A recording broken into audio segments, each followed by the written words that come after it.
So good evening buddies. तो आज हमारा फाइनल लेक्चर होने वाला है चैप्टर 6 केमिस्ट्री मेटलर्जी चैप्टर का फाइनल लेक्चर यहाँ पर है। और फोर्थ एंड फाइनल जो रह गया है अब और को मेटल में कन्वर्ट करने की, वो रह गया refining process. So there it is a refining process. 6 type of refining यहाँ पर है। सबसे पहली है distillation. This is very useful for low boiling metals like zinc and mercury. The impure metal is evaporated to obtain pure metal as distillate. So simple सी यहाँ पर definition है।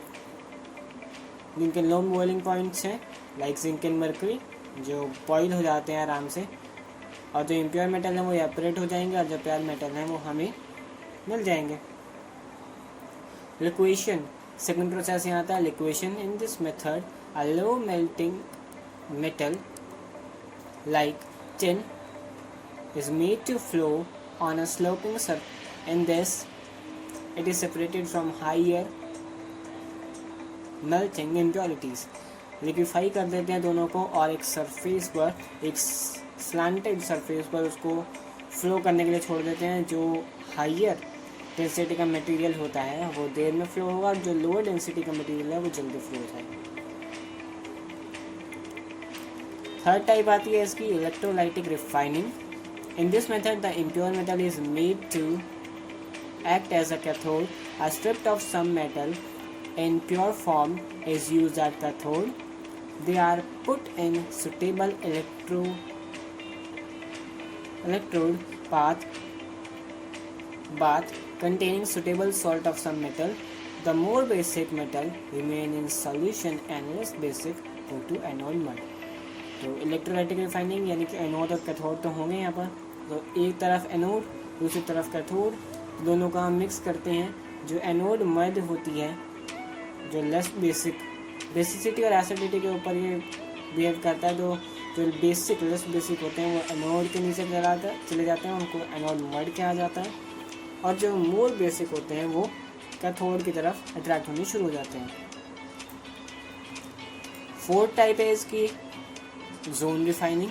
This method is based on the principle that the impurities are more soluble in the melt than the solution state of metal. A circular mobile heater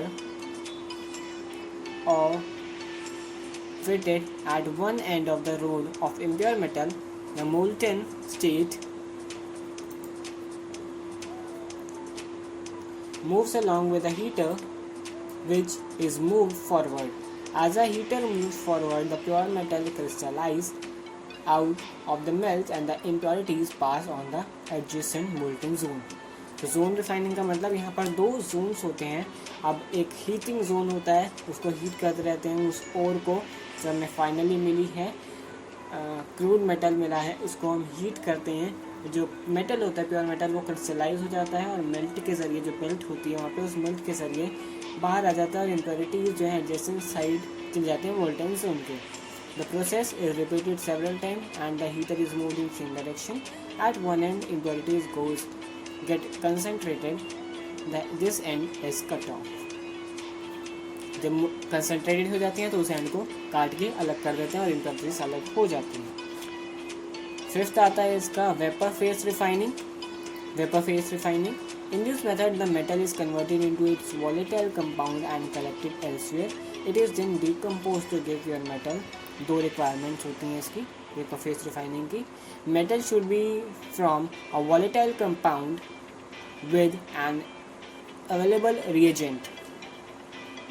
The volatile compound should be easily decomposable so that the recovery is easy. और इसके final process पर चलते हैं, refining के final process पर। वो है chromatographic method. This method is based on the principle that different compounds of a mixture are different adsorbed on the adsorbent. The mixture is put in the liquid gaseous medium which is moved through the adsorbent. Different components are adsorbed at different level on the column. Later the adsorbed component is removed, elevated by using suitable solvent eluent. जैसे हमने chromatography की थी class 11 में, वैसी chromatographic methods हैं।